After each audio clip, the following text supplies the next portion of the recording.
આપણે સજીવોમાં પ્રજનન એ 12મા ધોરણના પહેલા પ્રકરણના પહેલા પાઠનો એક મુદ્દો આગલા લેક્ચરમાં શીખ્યા છે. પ્રજનન એટલે શું? સજીવો પોતાના જેવો જ નવો સજીવ પેદા કરે એ ક્રિયા. એવી રીતે પ્રજનનની આપણે પેટર્ન કે ભાત શીખ્યા છીએ કે અમુક સજીવો જીવનમાં એક જ પ્રજનન કરે અને પછી મૃત્યુ પામે છે. અમુક સજીવો જીવનમાં એક કરતાં વધારે પ્રજનન કરે છે.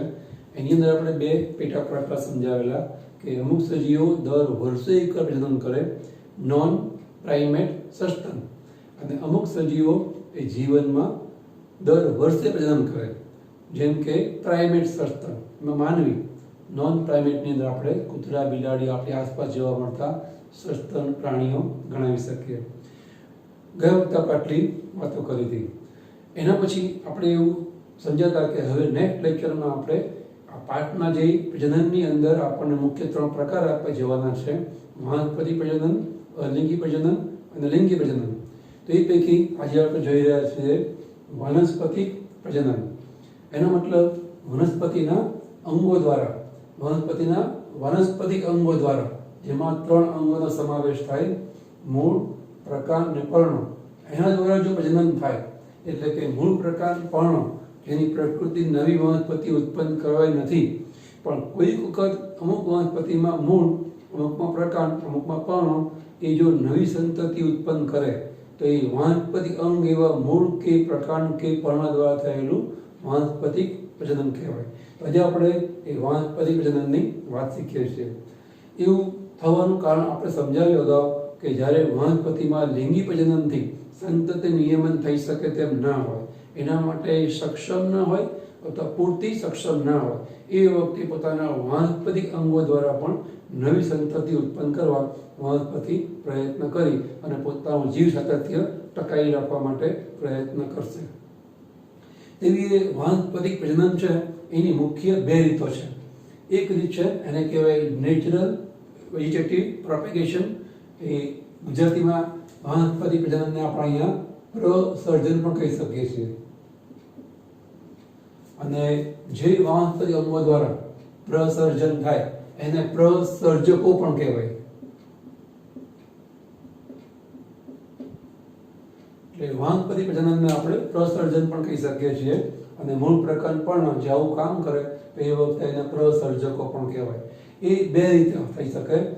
કુદરતી રીતે પણ અમુક વનસ્પતિ આપણા કોઈ પ્રયાસ વગર, માણસના કોઈ પ્રયાસ વગર, અન્ય કોઈ મેનિપ્યુલેશન કે મોડિફિકેશન કે ફેરફાર કર્યા વગર એ સ્વતઃ પ્રેરાય છે. વાતાવરણના જૈવ કે અજૈવ એના અસરથી, એના પ્રભાવની ચાલ્યા સિવાય એ જાતે જ તે સ્વતઃ નવી વનસ્પતિ ઉત્પન્ન કરે પોતાના મૂળ પ્રકારપણા દ્વારા. એને કહેવાય કુદરતી વાનસ્પતિક પ્રજનન. અને ઘણી વખત માણસ પોતાના લાભ માટે વનસ્પતિના વાનસ્પતિક અંગો દ્વારા અંગોનો ઉપયોગ કરી નવી વનસ્પતિ ઉત્પન્ન કરે તો એને કહેવાય કૃત્રિમ અથવા તો માનવ પ્રેરિત વાનસ્પતિક પ્રજનન. એમાં આજે આપણે પહેલા જોઈએ કુદરતી વાનસ્પતિક પ્રજનન. એની અંદર વનસ્પતિમાં જે મુખ્ય વાનસ્પતિક અંગો 3 છે, મૂળ, પ્રકાંડ અને પર્ણ, એ 3 અંગો ભાગ લે છે. બધી વનસ્પતિના બધા અંગો ભાગ નહીં લે. જે પ્રકારની વનસ્પતિ એને અનુકૂળતા, ભૌગોલિક વાતાવરણ એ પ્રમાણેમાં આપણને મૂળ, પ્રકાંડ, પર્ણ નવી વનસ્પતિ ઉત્પન્ન કરે એવું જોવા મળશે. તો પહેલા આપણે જોઈએ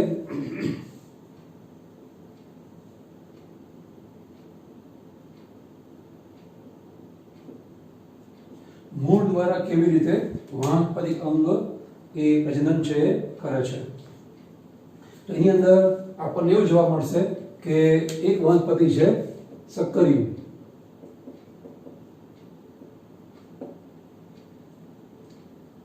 એવી રીતે બીજી વનસ્પતિ આપણને જોવા મળશે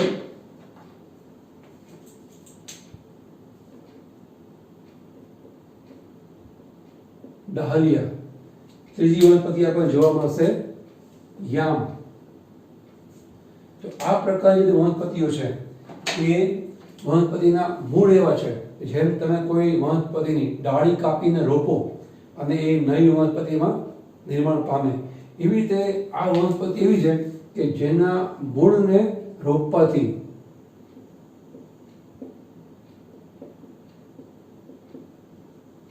નવી વનસ્પતિ ઉત્પન્ન થાય.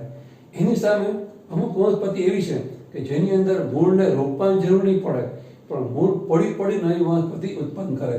ઉદાહરણ તરીકે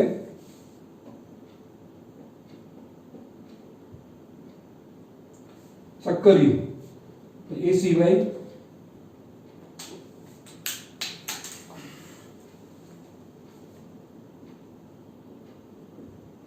મુરાયા, પોપ્યુલસ, આ વનસ્પતિની અંદર એ વ્યવસ્થા હોય છે એની અંદર મૂળ ઉપર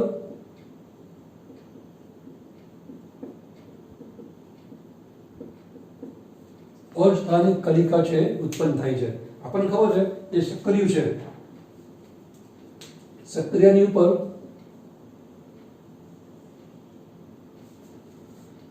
આવી રીતે જો લાંબો સમય એ ડિસ્ટર્બન્સ વગર પડ્યું રહે તો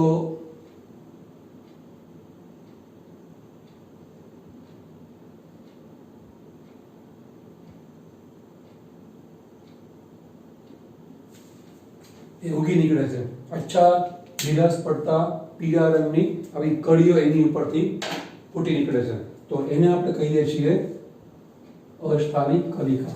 સક્કરિયા લાંબો સમય ઘરમાં રાઈને મૂકી રાખીએ અને જો વાતાવરણ ભેજવાળું હોય તો આવી રીતે ઉગી નીકળે છે. તો સક્કરિયા આપણે 11માં શીખ્યા છીએ કે ખોરાક સંગ્રહ કરતું અસ્થાનિક મૂળનું રૂપાંતર છે. જેવી રીતે ગાજર છે એ પણ સ્થાનિક મૂળનું ખોરાક સંગ્રહ કરતું અનુકૂલન કે રૂપાંતર છે. આપણે 3 ઉદાહરણ શીખ્યા છીએ, ગાજર, મૂળો અને બીટ. એ સ્થાનિક મૂળના ખોરાક સંગ્રહ રૂપાંતરો છે. એવી રીતે ડાલિયા કે સક્કરિયું કે ગરમર એ ખોરાક સંગ્રહ કરતા અસ્થાનિક મૂળના ઉદાહરણ છે. ટૂંકમાં સક્કરિયું એ મૂળ છે, એને લાંબો સમય રાખી મૂકે એની ઉપર આવી રીતે જે ઉગી નીકળે પ્રવળ, બાહ્ય પ્રવળ, એને કહેવાય અસ્થાનિક કલિકા. હવે એને આપણે કાપી અને એટલો ભાગ જો આપણે રોપી દઈએ તો એમાંથી નવી સક્કરિયાના છોડ રૂપી વનસ્પતિ ઉત્પન્ન થાય.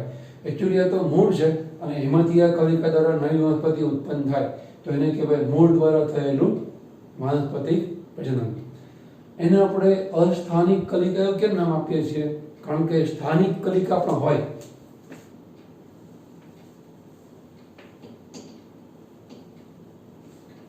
જ્યારે આપણે અસ્થાનિક મૂળ કહીએ તો સ્થાનિક મૂળ પણ હોય જ. આપણે એવું શીખ્યા છે કે ભ્રૂણ મૂળમાંથી જો મૂળ ઉત્પન્ન થાય તો એને કહેવાય સ્થાનિક મૂળ. એવી રીતે જો ભ્રૂણ મૂળ સિવાય પ્રકાંડ કે પર્ણો ઉપરથી ઉત્પન્ન થાય તો એને કહેવાય અસ્થાનિક મૂળ. એવી રીતે જો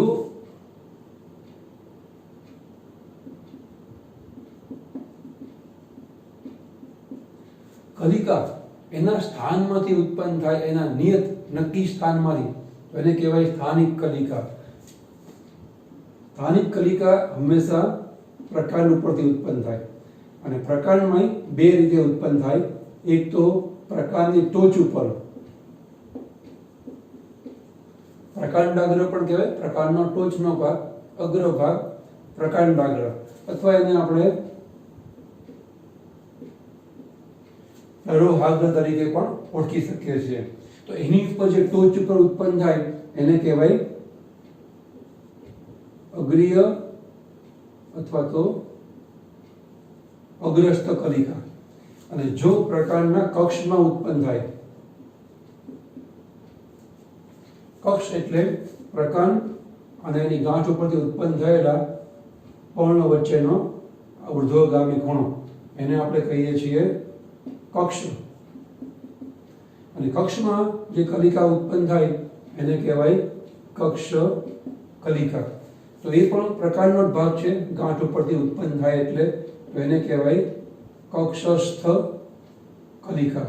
તો આ જે છે કક્ષસ્થ કલિકા અને ટોચ ઉપર હોય એને કે અગ્રસ્થ કલિકા. માનો કે આ પ્રકારની ટોચ છે તો આને કહેવાય અગ્રસ્થ કલિકા, આને કહેવાય કક્ષસ્થ કલિકા. તો આ કલિકાઓ છે ને એને કહેવાય સ્થાનિક કલિકા. પણ કલિકા કોઈ દિવસ મૂળ ઉપરથી ના ઉત્પન્ન થાય, પણ એબનોર્મલી અસામાન્ય પણ સક્કરિયું જે મૂળ છે એની પર કલિકા ઉત્પન્ન થાય છે. મુરાયા, પોપ્યુલસ એ મૂળ એવા ધરાવે છે જેની ઉપર સક્કરિયાની જેમ કલિકા ઉત્પન્ન થાય. તો મૂળ ઉપર કલિકા ઉત્પન્ન થવી એનું સ્થાન નથી, એનું સ્થાન છે પ્રકાંડ. ટોચ ઉપર અગ્રસ્થ કક્ષમાં કક્ષસ્થ કલિકા ઉત્પન્ન થાય એ સ્થાનિક કહેવાય, પણ સક્કરિયામાં મૂળ ઉપર ઉત્પન્ન થાય માટેને કહેવાય અસ્થાનિક કલિકા. અસ્થાનિક કલિકા મોટા ભાગે આવી રીતે કોઈને કોઈ હેતુસર ઉત્પન્ન થાય, કોઈને કોઈ અનુકૂલન સાધવા માટે ઉત્પન્ન થાય છે. જેમ કે અહીંયા સક્કરિયામાં વાનસ્પતિક પ્રજનનના હેતુસર અસ્થાનિક કલિકા ઉત્પન્ન થાય છે. તો અહીંયા આવી રીતે મૂળની અંદર ઘણીવાર આખો મૂળને રોપી દઈએ તો નવી વનસ્પતિ ઉત્પન્ન થાય, અને ઘણીવાર મૂળને લાંબો સમય રાખી મૂકીએ તો એની ઉપરથી અસ્થાનિક કલિકા ઉત્પન્ન થાય, જે કલિકાને વાવવાથી નવી વનસ્પતિ ઉત્પન્ન કરે. તો આ પ્રકારે વનસ્પતિને પ્રજનન કરવા માટે, નવી વનસ્પતિ ઉત્પન્ન કરવા માટે કોઈ માણસના પ્રયાસની કે મદદની, પર્યાવરણના મદદની જરૂર નથી. એ આપમેળે તે પોતાની નવી જાત કે સંખ્યા ઉત્પન્ન કરે છે. એને કહેવાય મૂળ દ્વારા થયેલું કુદરતી વનસ્પતિ પ્રજનન. આવી રીતે બીજું વાનસ્પતિક અવયવ છે પર્ણો. એ પણ કુદરતી રીતે વનસ્પતિને પ્રજનન કરવામાં સહાય કરે છે.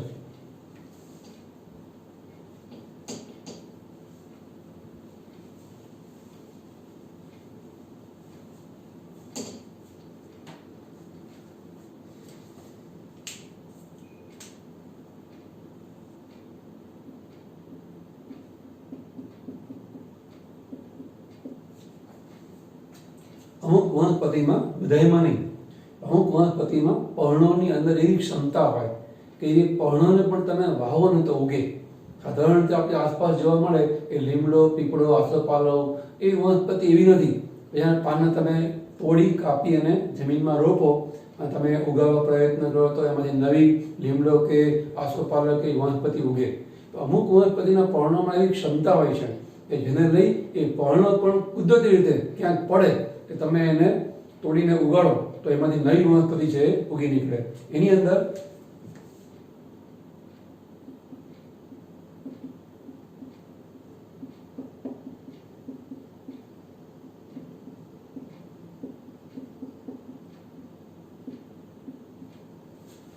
આવી 3 વનસ્પતિનો સમાવેશ થાય. આપણા પાઠ્યક્રમ પ્રમાણે એટલા એક્ઝામ્પલ છે, એ સિવાય પણ હોઈ શકે છે.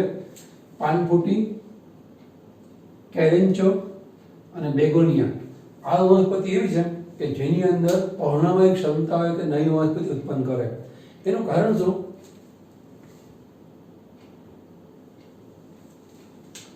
પાનફૂટી છે એનું પર્ણ આ રીતનું હોય.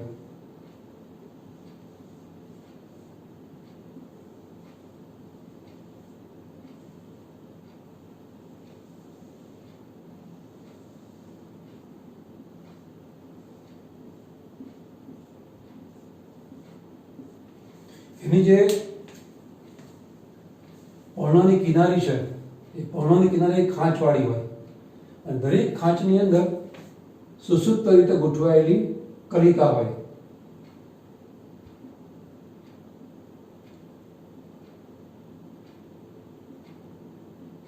આ રીતે વળી પાછું એને આપણે આ મૂળની જેમ જ કહીશું અસ્થાનિક કલિકા.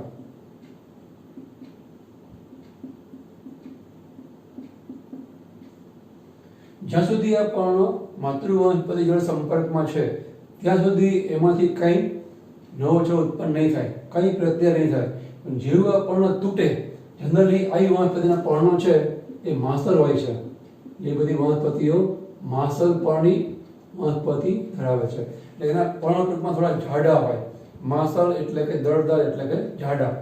એ પર્ણો જ્યાં પણ પડે, જ્યાં એ પડે છે ત્યાં વાતાવરણ જો યોગ્ય હોય તો તરત જ તે એમાંથી 1, 2, 3 જેટલી પણ અનુકૂળતા હોય, જમીનમાં જેટલું પણ ભેજ, ક્ષાર અવેલેબલ ઉપલબ્ધ હોય એ પ્રકારે એમાંથી મૂળ ફૂટે એ કલિકામાંથી, અને એમાંથી નવો પાનફૂટીનો છોડ છે એ તૈયાર થઈ જાય. આવી રીતે 2-3 બને પછી એમાં છોડ રહે, એમાંથી એકાદા 2, બાકી બધું નાશ પામશે, આખું પર્ણ છે. અહીંયા જ્યાં સુધી એ પર્ણ માતૃવનસ્પતિ ઉપર સંપર્કમાં છે ત્યાં સુધી પર્ણની કિનારીમાં આવેલી ખાંચોમાં રહેલી આ અસ્થાનિક કલિકા સુસુપ્ત રહેશે. એટલે કે નિષ્ક્રિય રહેશે. અને જ્યારે માતૃવનસ્પતિ ઉપરથી ખરીને પડે, જ્યાં પડે છે કે વાતાવરણ યોગ્ય છે તો એની આ કલિકાઓ જે કિનારી ઉપર છે, સુસુપ્ત છે, એ સક્રિય બને, એક્ટિવ બને અને જમીનમાં રહેલા ક્ષાર પાણીનો એટલે કે પર્ણના અંકુર માટે જરૂરિયાતો એ જો અવેલેબલ હોય ઉપયોગ કરી નવી પાનપોટી, નવી કેરેન્ચો, નવી બેગોનિયા છે ઉત્પન્ન કરે. તો આવી રીતે ઘણી વખત પર્ણો પણ નવી વનસ્પતિ ઉત્પન્ન કરે તો એને કહેવાય પર્ણ દ્વારા, પર્ણ જેવા વાનસ્પતિક અંગો દ્વારા થયેલું વાનસ્પતિક પ્રજનન. તો આ બીજું વાનસ્પતિક અવયવ. ત્રીજું છેલ્લું છે એ છે પ્રકાંડ દ્વારા થતું વાનસ્પતિક પ્રજનન.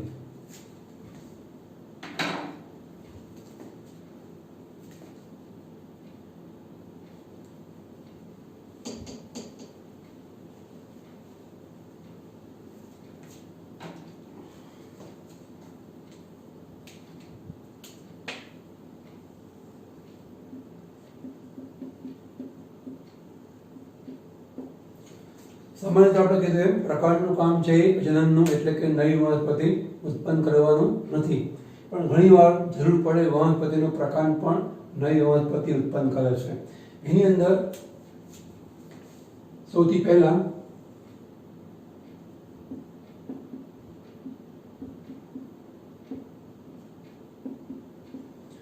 હવાઈ શાખા દ્વારા પ્રજનન થાય એની વાત કરીએ. વનસ્પતિના પ્રકાંડ ઉપર જે કઈ શાખા ઉત્પન્ન થાય, શાખા, શાખા ઉપરની શાખા, પ્રશાખા, એ બધાને કહેવાય હવાઈ અંગ. આને આપણને ખબર છે પ્રકાંડ અને પર્ણોથી બનતું પ્રયોતંત્ર હવાઈ અંગ છે અને મૂળ અને ઉપમૂળથી બનતું મૂળતંત્ર એ ભૂગર્ભીય અંગ છે, ભૂગર્ભીય તંત્ર છે. મૂળતંત્ર અને પ્રયોતંત્ર વનસ્પતિમાં આપણને મુખ્ય બે તંત્ર જોવા મળે. એટલે પ્રકાંડ ઉપર શાખા ઉત્પન્ન થાય હવાઈ શાખા જ કહેવાય. અને એનો મુખ્ય હેતુ કે મુખ્ય કામ શું છે તો હમણાં આપણે કીધું આધાર આપવાનું. જેની ઉપર ડાળીઓ છે એને આધાર આપે, પર્ણોને આધાર આપે, પુષ્પ, ફળ એને આધાર આપે. વહનનું કામ, ક્ષાર પાણી ખોરાકનું એ જલવાહક, અનુવાહક પેશીઓ મારફતે વહન કરશે. અને ત્રીજું કામ છે ગોઠવણીનું. એની ઉપર જે કંઈ પર્ણો ઉત્પન્ન થાય એને એવી રીતે ગોઠવે જેને કારણે દરેક પર્ણોને પૂરતો હવા અને ઉજાસ મળે. પુષ્પને એવી રીતે ગોઠવે આકર્ષક રીતે એને કારણે પતંગિયાઓ પરાગમન કરવા માટે પ્રેરાય. ટૂંકમાં એ એનું મુખ્ય કામ છે. પણ કોઈ વખત વનસ્પતિની અમુક હવાઈ શાખા સ્પેશિયલી ફક્ત ને ફક્ત પ્રજનનના હેતુસર ઉત્પન્ન થાય છે. એવી હવાઈ શાખા દ્વારા વનસ્પતિ પ્રજનન થયું કહેવાય. એમાં આપણને કેટલાક ઉદાહરણ આવા સમજાવ્યા છે. એક છે ભૂસ્તારી. ભૂ એટલે અહીંયા આપણે પાણીની પણ જમીન એવો અર્થ કરીએ છીએ. તો જમીનને, ભૂ એટલે કે જમીનને સમાંતરે જે શાખા વિસ્તરે છે અને નવો છોડ ઉત્પન્ન કરે છે તેવી શાખા એને કહેવાય ભૂસ્તારી. જમીનને, ભૂને સમાંતર રહીને વિસ્તરતી શાખા કે જે નવી વનસ્પતિ ઉત્પન્ન કરે છે. જનરલી ઘાસમાં આપણને એવું જોવા મળે. આપણે જાણીએ છીએ કે ચોમાસામાં કોઈ ઘાસની ખેતી કરવા જતું નથી, કોઈ એને ઉગાડવાનો પ્રયત્ન કરતો નથી, તો પણ એ આપમેળે ઉગી આવે છે. એના ઘણા કારણો પૈકીનું એક કારણ છે આ ભૂસ્તારી નામની એમની શાખા. જે ઘાસ છે એમાં આપણને આવું જોવા મળે. જે ઘાસનો છોડ છે એનું પ્રકાંડ આવું તકતી જેવું હોય, ડિસ્ક જેવું, તકતી જેવું, જમીનને સમાંતર. નીચેની બાજુ એના મૂળ હશે અને ઉપરની બાજુ એના ભાલાકાર પર્ણો ઉત્પન્ન થયા જોવા મળે. એ ઘાસનો સામાન્ય ઘાસનો આપણે છોડ બતાવ્યો. હવે એની અંદર પ્રજનનના હેતુ માટે એના પ્રકાંડ ઉપરથી જમીનને સમાંતર એક શાખા ઉત્પન્ન થાય. અને એ શાખા ક્યાં સુધી ઉત્પન્ન થાય તો એમાં આવી રીતે 2 કે 3 ગાંઠ અને આંતરગાંઠ વિકાસ પામે ત્યાં સુધી એની લંબાઈ જમીન સમાંતર વધતી જશે. આવી રીતે જ્યારે 2 કે 3 ગાંઠ અને આંતરગાંઠ જેટલો એનો વિકાસ થાય, એ તે લંબાઈ થાય, પછી અટકી જાય અને જ્યાં એ અટકે ત્યાં નવો ઘાસનો છોડ ઉત્પન્ન કરે.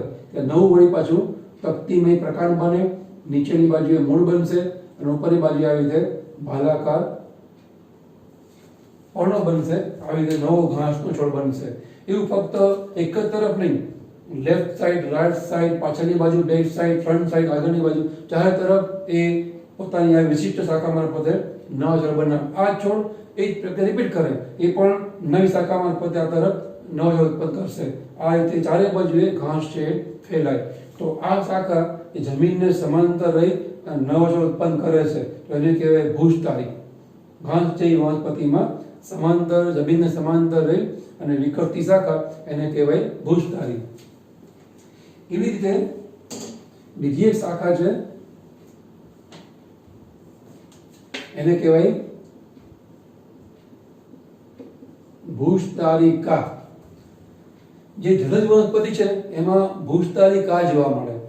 રચના કામ સેમ સરખું જ, પણ જલજ વનસ્પતિમાં થાય, પાણીમાં થાય તેને કહેવાય ભૂસ્ટારિકા. જેમ કે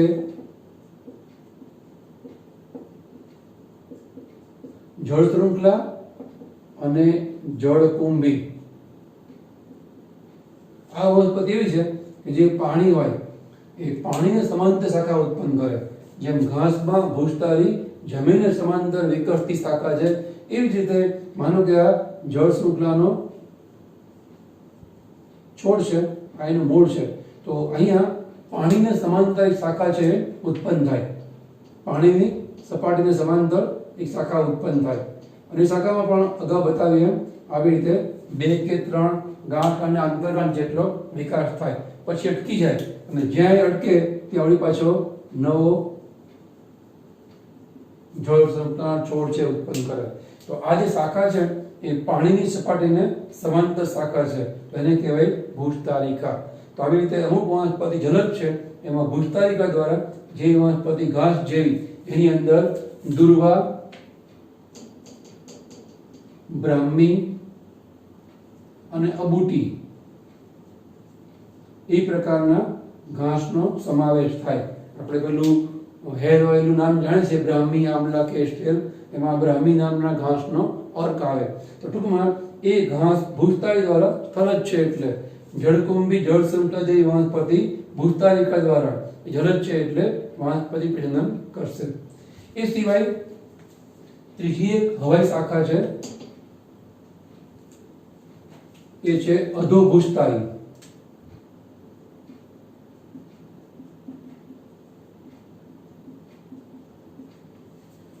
એના નામથી જ આપણને ખ્યાલ આવે કે અધો એ જમીનની નીચે સમાંતર વિકાસ પામે એવી વનસ્પતિ શાખાને કહેવાય અધોભૂસ્ટારી. જેમ કે ફુદીનો, એમાં આપણને જોવા મળશે ફુદીનાનો જે જમીનની બહારનો છોડ છે એનું મૂળ, તો એમાં જમીનની નીચે એક શાખા ઉત્પન્ન થશે અને સમાંતર આવી રીતે. એની પણ મેથડ સેમ, 2-3 ગાંઠ આંતરગાંઠ જેટલો લંબાઈના વિકાસ તરફ અટકી જાય અને પછીથી એમાંથી નવો ફુદીનાનો છોડ છે ઉત્પન્ન થઈ જશે. તો જે શાખા જમીનની નીચેની બાજુ વિકાસ પામે એને કહેવાય અધોભૂસ્ટારી. જેમ કે ફુદીનામાં આપણને આવું જોવા મળશે. એ સિવાય એક વિશિષ્ટ શાખા છે એનું નામ છે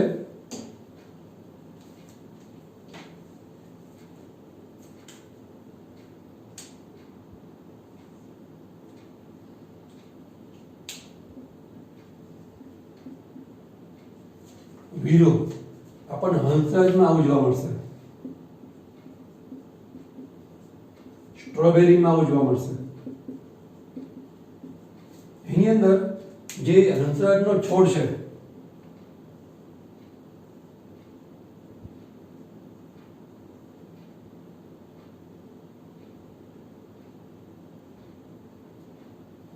નીચેની બાજુએ એનું પ્રકાંડ ત્રાક આકારનું અસ્થાનિક મૂળ.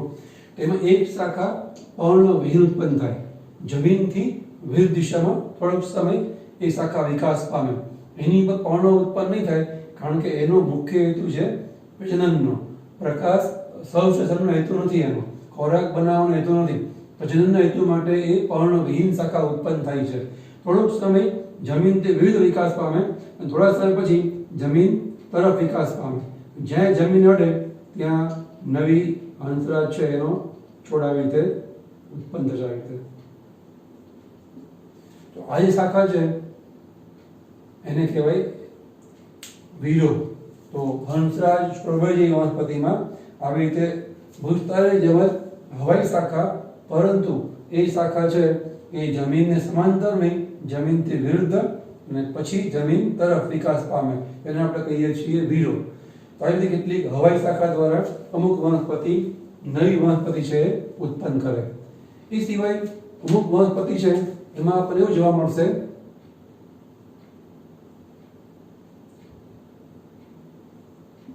કે પ્રકલિકા દ્વારા પ્રજનન કરે છે. પ્રકલિકા દ્વારા એટલે શું?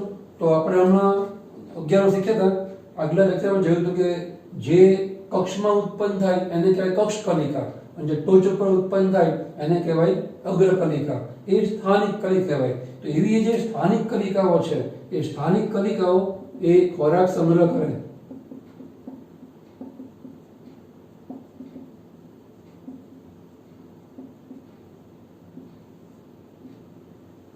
તો એવી ખોરાક સંગ્રહ કરતી કલિકાને કહેવાય પ્રકલિકા.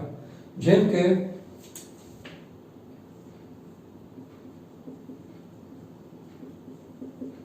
રામબાણ અને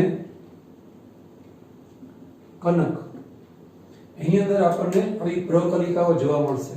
રામબાણ છે એની અંદર પુષ્પીય કલિકા એ ખોરાક સંગ્રહ કરી અને પુષ્પીય પ્રકલિકામાં ફેરવાશે. ત્યારે કનકની અંદર કક્ષીય કલિકા એ ખોરાક સંગ્રહ કરી અને કક્ષીય પ્રકલિકામાં ફેરવાશે. એટલે થાય શું એમાં કે ખરેખર કલિકાઓનું કામ શું છે? તો એ કળી પુષ્પમાં ખીલે, પછી એનું પરાગનયન થાય, પછી એનું ફલન થાય, એમાંથી ફળ બને એટલે ગર્ભ વિકાસ થાય. અને હવે ફળ વિકાસથી ગર્ભ વિકાસ થયો, હવે ફળમાં બી બેસે. હવે એ બી જ્યાં પણ પડે ત્યાં વાતાવરણ યોગ્ય હોય તો નવ વનસ્પતિનો છોડ બીજાંકુરણથી ઉત્પન્ન થાય.